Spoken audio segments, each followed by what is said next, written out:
మామయ్య ఏంటమ్మా?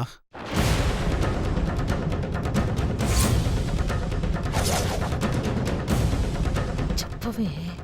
ఏంటమ్మా?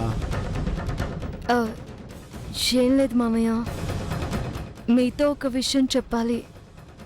ఎలా చెప్పాలా అని. దేని గురించమ్మా? అంటే ఆ విషయం చెప్తే మీరు కోపడరు కదా. నీ మీద నేను కోపడ్డావా? ఏంటమ్మా కొత్తగా మాట్లాడుతున్నావు? నీకేం భయం లేదు, ఏమిటో చెప్పు. అది ఏంటైతే అసలు విషయం చెప్పకుండా సాగదీస్తుంది.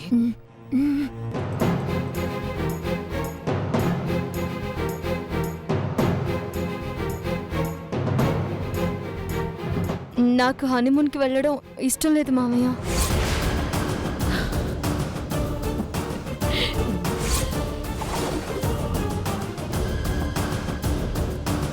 అదేంటమ్మా?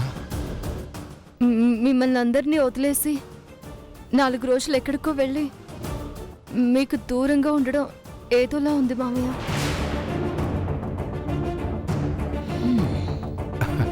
పిచ్చి తల్లి, మేమెక్కడికి వెళ్ళిపోతామమ్మా, ఇక్కడే ఉంటాం. అయినా నువ్వు వెళ్తున్నది ఏ అడ్డు అదుపు లేకుండా నీ భర్తతో సంతోషంగా గడపడానికి.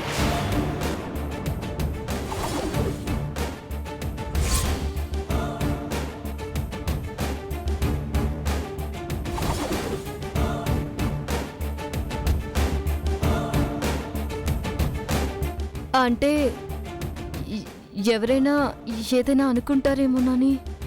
అనుకునేవాళ్ళు అనుకుంటూనే ఉంటారమ్మా. బాగుంటే ఏడుస్తుంటారు, ఏడిస్తే నవ్వేవాళ్ళుంటారు. అయినా ఎవరేమనుకుంటే నీకెందుకమ్మా? కొత్తగా పెళ్ళైన జంట హనీమూన్కి వెళ్ళడం అందరి ఇళ్లలో జరిగేదే. మీరేం కొత్తగా వెళ్ళట్లేదు కదా అనుకోవడానికి. అది కాదు మామయ్య, నేనలా వెళ్ళిపోతే ఇంట్లో పనులవి. మీ అత్తయ్య ఉంది కదమ్మా.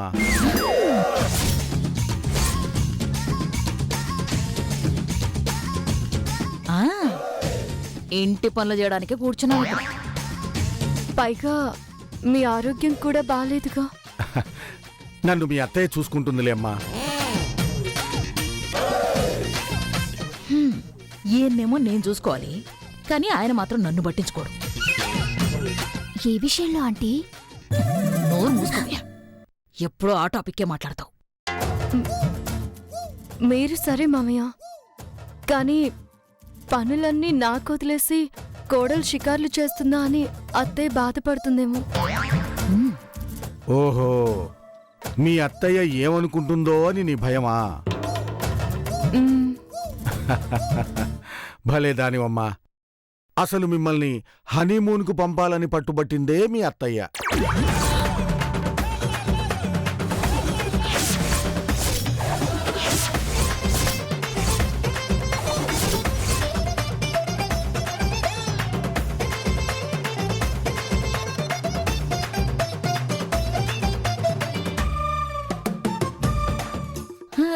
కాదే, అదేం లేదు. అవునా? నిజమమ్మా. రాత్రైతే అసలు ఎంత గొడవ పెట్టిందో తెలుసా? రామ్ని గీతని హనీమూన్కు పంపాల్సిందేనంటూ నన్ను నిద్రపోనిస్తే ఒట్టు.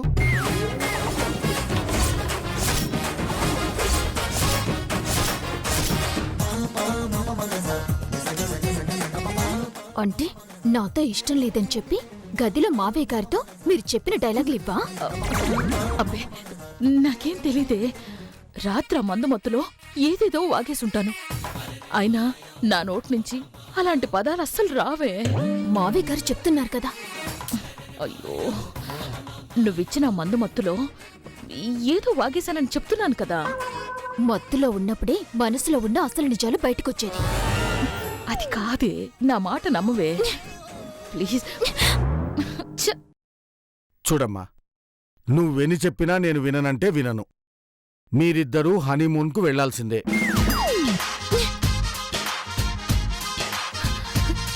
ప్రియా, అంతేనంటారా? అంతే తల్లి. వెళ్ళమ్మా. మరీ ఇంత అమాయకంగా ఉంటే ఎలా తల్లి?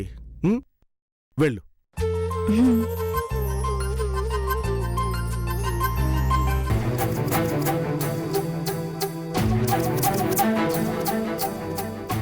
ప్రియా ప్రియా నేను చెప్పేది వినవే.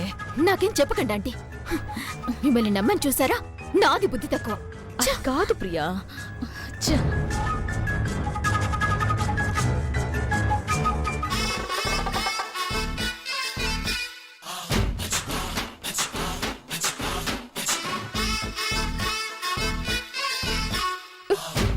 అత్తయ్య, ఎందుకే హనీమూన్కి వెళ్ళమనే కదా అన్నారు? ఇంకెందుకు ఈ దొంగ ఎడుపులు? ఇవి కన్నీళ్లు కావు ప్రియా, ఆనంద బాష్పాలు. దేనికి? పైకి నన్ను కసురుకుంటూ ఉన్నా మనసులో నా మీద ఇంత ప్రేమను పెంచుకున్నారా? మా ఇద్దరిని హనీమూన్కి పంపడం కోసం మీ భర్తతోనే గొడవ పడ్డారా? అత్తయ్య! అత్తయ్య! వదలవే. అత్తయ్య! బా పైకి మీరు ఇలా అంటారు గాని మీ మనసేంటో నాకిప్పుడే అర్థమైంది.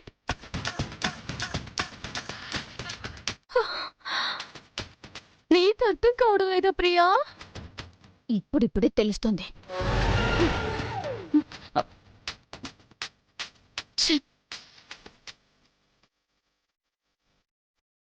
అత్తయ్య!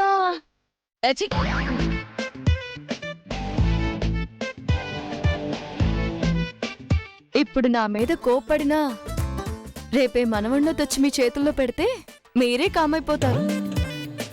రామ్ని నా వాణ్ణి చేసుకుని మిమ్మల్ని నాన్నమ్మని చేస్తాను.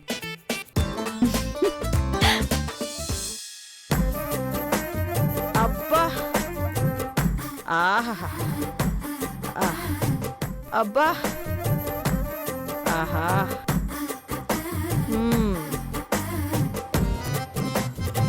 అబ్బబ్బా! రత్తాలు, నీ పట్టే భలే సమ్మగా ఉంది. అలాగే కిందికెళ్ళు. ఆహాహా! ఉంటది, ఎందుకుంటదు? రోజు నొక్కించుకోవడమేగా. అమ్మగారు, ఈ మధ్య మీరు ఇదివరకంత హుషారుగా ఉండడం లేదు, సురుగ్గా ఆలోచించడమూ లేదు. ఇప్పుడు ఏమైందని? నాతో ఒళ్ళు పట్టించుకోవడం తప్ప ఈ మధ్య ఇంట్లో జరిగే ఏమైనా పట్టించుకుంటున్నారా? చెప్పేదేదో తిన్నగా చెప్పాడవే. ఈ ఇంట్లో ఎవరో ఎందుకో హత్యా ప్రయత్నం చేస్తున్నట్టు అనుమానంగా ఉందమ్మా. ఎంగిలి చేత్తో కొడితే ఎగిరిపోయే కాకిలాంటిదండి. నీ మీద హత్యా ప్రయత్నం చేసి ఏం బావుకుంటారే? నాకు లెవెలింగ్ లేకపోవచ్చమ్మా, కానీ మీకు లెవెలింగ్ ఉంది కదా. మీ పర్సనల్ పని మనిషిగా నాకు ఒక లెవెలింగ్ వచ్చేసింది కదా. అయితే నన్ను మీకు దూరం చెయ్యాలనో లేక మిమ్మల్ని నాకు దూరం చెయ్యాలనో కావచ్చు కదా. ఆ ప్రయత్నం నా మీద కాకుండా మీపైన జరుగుతుంది అనుకోవచ్చు కదమ్మా. ఏమిటే, మొన్నటి వరకు నగలా ఉన్నావు, అర్థం కాలేదు. ఇప్పుడేమో అనుమానాలు హత్యలు అంటున్నావు. అసలేంటి నీ నస? నసకాదమ్మా, కళ్ళ ముందే కనపడుతున్న ఆనవాళ్ళు. మొన్నటికి మొన్న స్టవ్తో నా ముఖం బగ్గుమనిపించారా? నిన్నటికి నిన్న పాలల్లో ఏదో పిచ్చి మందు కలిపి మీతో నాతో స్టెప్పులు వేయించారా? ఇవన్నీ ఎందుకు జరుగుతున్నాయంటారు? నిజమేనే. దానికి తోడు ఈ మధ్య నాగేశ్వరమ్మ గారు మీ కోడలు గారు మొగుడు పెళ్లాల్లాగా ఓ రాసుకు పూసుకుంటున్నారా? నిజమేనే.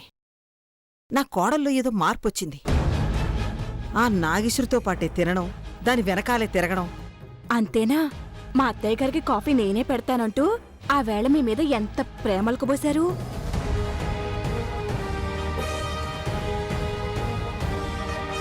మీరు నాకు అత్త కాదు, అమ్మ. మీ మాట అంటే నాకు ప్రాణమని మీకెలా చెప్పాలి? హనుమంతుడి గుండెల్ని చీలిస్తే సీతారాములు కనిపించినట్టు నా గుండెల్ని చీలిస్తే అక్కడ మీ ఫోటోనే ఉంటుంది అత్తయ్య.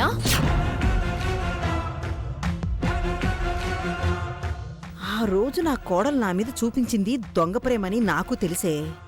కాకపోతే నన్ను ఏదో చేయాల్సిన అవసరం వాళ్ళకే ఉంది. మహా అయితే నా దగ్గర తాళాలు గుర్తుంది. గుత్తి కోసం గొంతులు కోస్తారంటావా? 10 రూపాయలకే హత్యలు చేసేవాళ్ళున్నారమ్మా ఈ ప్రపంచంలో. ఎందుకన్నా మంచిది మీరు కొంచెం జాగ్రత్తగా ఉంటే మంచిదమ్మా. నా పేరేంటో తెలుసా? లోకేశ్వరమ్మ గారు. అంటే అర్థం తెలుసా? లోకేశ్వరి అంటే లోకానికే ఈశ్వరి. ఈశ్వరి అంటే పార్వతీదేవి శక్తి స్వరూపం. కన్నెర చేసిందంటే ఎవరైనా సరే కాలి బూడిదైపోవాల్సిందే. నువ్వేం భయపడమాక.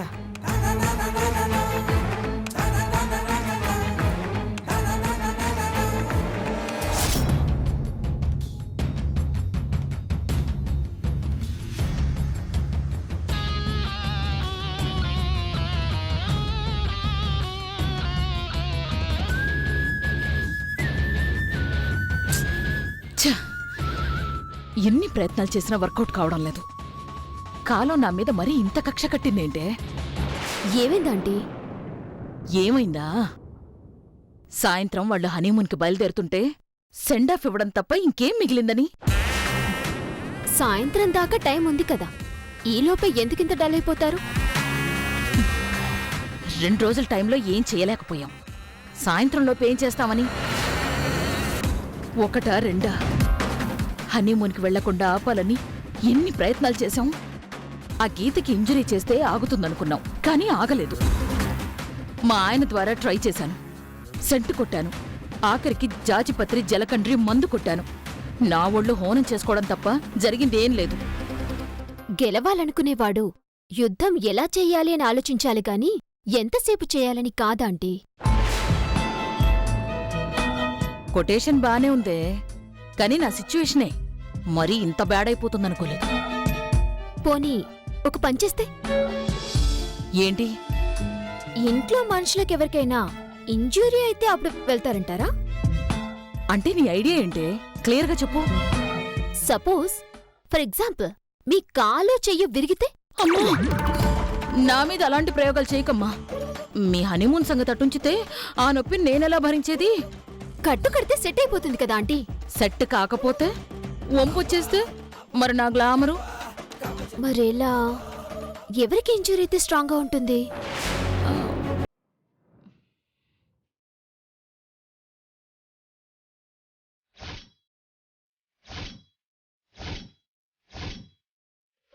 మా అక్క. ఇద్దరం ఒక్కసారే అన్నాం. మనిద్దరి టేస్టులు ఒకటే కదా ఆంటీ. అవును, మా అక్క మీద నీకంత కోపం ఎందుకే? నేను ఈ ప్లాన్ చేస్తుంది ఆవిడ మీద కోపంతో కాదు, మీ మీద ప్రేమతో ఆంటీ.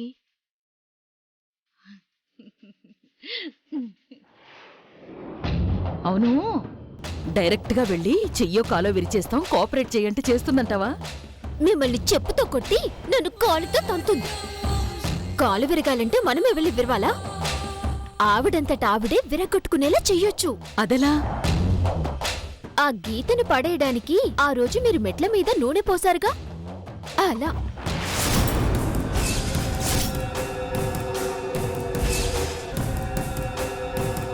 ఈ విషయం నీకెలా తెలుసు? నాకన్నీ తెలుసా ఆంటీ. దొంగ మొహంది. అంటే ఇది మనతో ఫ్రెండ్షిప్ నటిస్తూనే నా మీద ఓ కన్నేసుంచిందన్నమాట. దీంతో జాగ్రత్తగా ఉండాలి. అయితే మెట్ల మీద నూనె పోసేద్దామా ఆంటీ? అంటే అది ఏంటంటే ఆలోచిస్తున్నారు? పాపం, ఎంతైనా మా అక్క కదా, బావుంటుందా అని. అయితే మీరు ఆవిడ మీద జాలి చూపిస్తూ కూర్చోండి. గీతారా కాశ్మీర్ వెళ్ళి కూర్చుంటారు. వద్దు తూతు. మరి వెళ్ళి ఆ పంచొద్దాం రండి. సరే రండి ఆంటీ. ఆ.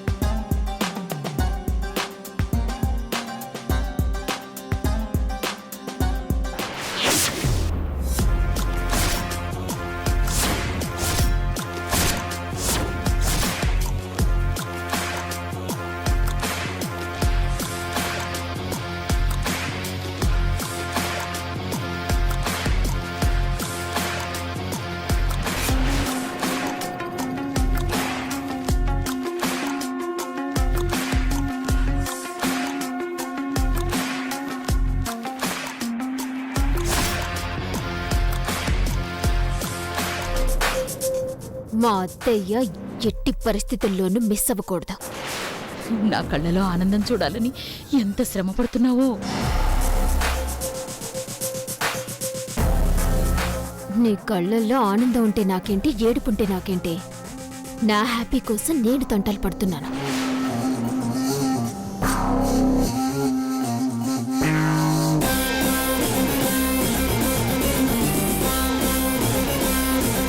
రత్తాలు, ఆ కిచెన్ లో ఏదో వాసన వస్తుంది. ఏమన్నా మాడిపోతుందేమో చూడు. అమ్మా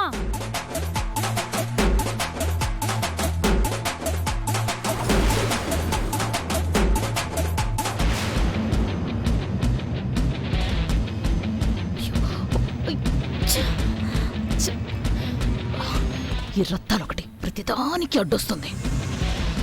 ఇది జారి పడిందంటే ఆవిడ అలర్ట్ అయిపోతుంది. ఇప్పుడెలా? ఆగవే రత్తాలు. ఏంటమ్మా? ఏంటే, నువ్వు ముందు నడుస్తుంటే నేను నీ వెనకాల నడవాలా? అంటే నువ్వు నాకు దారి చూపించే దేవతవి, నేను కళ్ళు లేని కబోదినేవే. అదేంటమ్మా? ఈ ఇంటి యజమాని నువ్వా నేనా? మీరేనమ్మా. ఈ ఇంట్లో పెత్తనం నీదా నాదా? మీదేనమ్మా. తాళాలు నీ దగ్గరున్నాయా నా దగ్గరున్నాయా? మీ దగ్గరే కదా ఉన్నాయి. అయితే ముందు నేను వాక్ చేస్తా, వెనకాల నువ్వురా. అలాగేనమ్మా.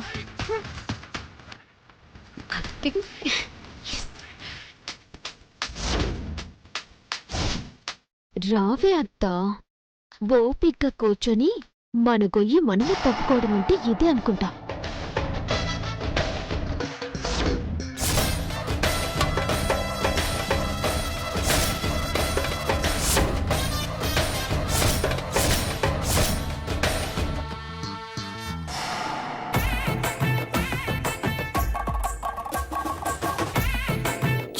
ఏంటి పైకెళ్ళిపోయింది? ఏంటి ఆగిపోయింది? మెట్ల మీద నూనెందని గమనించిందంటావా? మళ్ళీ ఆగిపోయారేంటమ్మా? రోజు ఒకేలాగా మెట్లు దిగితే రూటీన్గా ఉంటుంది. అందుకే వెరైటీ కోసం మల్లీశ్వరి సినిమాలో జమునలాగా టిక్కు టిక్కుమంటూ దిగుతాను. మీ కడ్డు చెప్పేదెవరమ్మా? జమున గారి పాత్ర పోషించేయండి.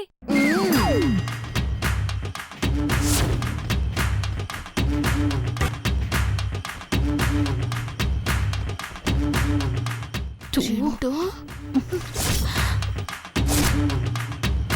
3 3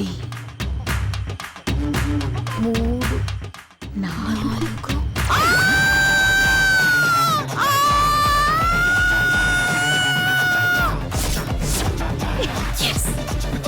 అమ్మ, నా కారు ఇరిగిపోయిందిరా దేవుడా!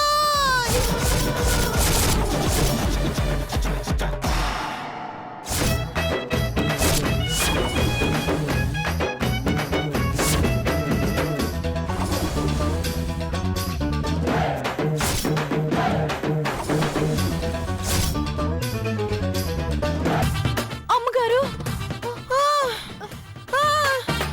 రతనా! అమ్మా! అమ్మా! అమ్మా! అమ్మా! అమ్మా! అమ్మా! అమ్మా! ఏం కాదులేండి.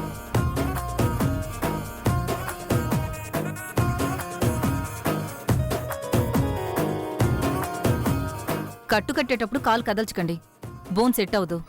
అవునక్క, మళ్ళీ అటు ఇటు అయిందంటే నువ్వు కుంటుకుంటూ నడుస్తుంటే నేను చూడలేనక్క.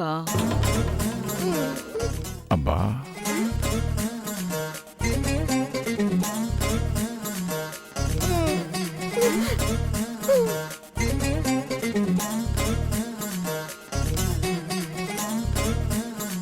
ఈవిడికి మామూలుగానే అడుగు తీసి అడుగు వేయడానికి ఓపికండదు. జముల్లా నడుస్తాను అంది. ఇప్పుడు మంచం ఎక్కి కూర్చుంది. ఇప్పుడు ఈవిడికి సేవలు చేయలేక నేను చావాలి. అమ్మగారు, నేనింకా పోలేదే. నువ్వలా ఏడ్చావంటే కాలు నొప్పితో కాదు, దిగాలతో టప్ప కట్టేసేలా ఉన్నాను.